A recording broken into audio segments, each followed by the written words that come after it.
যে লোকটা মানুষের সঙ্গে মানুষত্বের আচার আচরণ করতে পারে না সে কখনো নেতা হতে পারে না। আমার নবীর ভাষা শুনে নে, যাকে কলঙ্কিত করতে চাস, যার আচরণে আঘাত হানিস, যার নম্রতা বিনয় আর ভদ্রতায় পৃথিবী মুখর হয়েছে, চন্দ্র সূর্য তারা সৌভাগ্য হয়েছে, সেই নবী বলেছেন, সেই নবীর ভাষণ আজ থেকে 1400 বছর আগেকার ভাষণ। সাইয়্যিদুল কওমি খাদিমুহুম, জাতির নেতা, জাতির খাদেম তো উপযুক্ত সেই লোকটা যে জাতির সেবা দিতে পারে।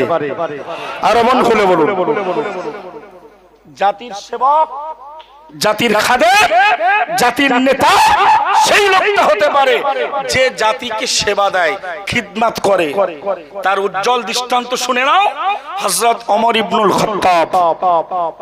রাতের আধারে তার রাষ্ট্র পরিচালন 12 বছর ধরে ইসলামিক রাষ্ট্রের পরিচালক ওমর ইবনুল খাত্তাব রাদিয়াল্লাহু তাআলা আনহুর বিরুদ্ধে 1 টাকা তসরুপের তকমা আজও পৃথিবীতে লাগানোর কারো ক্ষমতা নেই।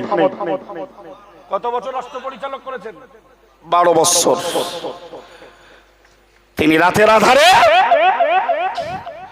বেরিয়ে পড়তেন, কোন এলাকায়, কোন বাড়িতে কি অভাব, কি দুঃখ।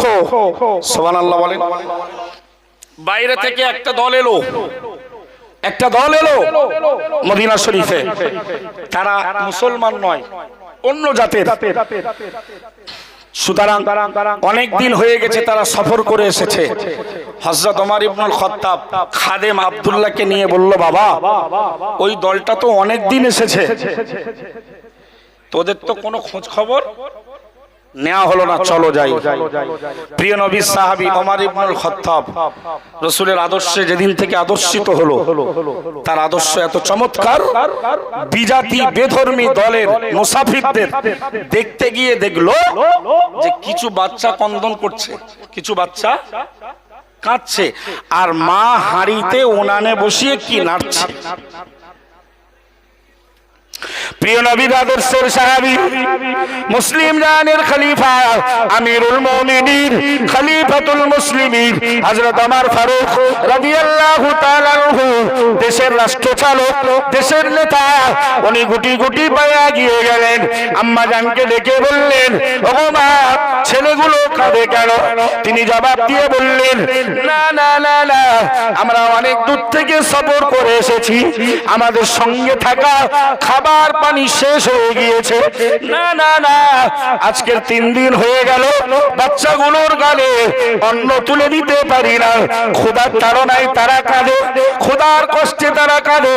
আমি মা ওদের সান্ত্বনা দেওয়ার জন্য উনানের উপরে হাঁড়ি বসিয়ে ওই হাঁড়িতে কিছু পানি আর পাথর দিয়ে নাড়ছি, আওয়াজ হচ্ছে, আর বাচ্চাগুলো মনে শান্তি পাচ্ছে। আমার মা খাবার তৈরি করে আমাদের খাওয়াবে। একটু জোরে বলুন নাউজুবিল্লাহ। সংবাদটা কে শুনছে? নবী সাহাবী ওমর ফারুক। আরে ভাই, যারা ইসলামের গায়ে দাগ লাগাতে চায় এদের জেনে রাখা উচিত,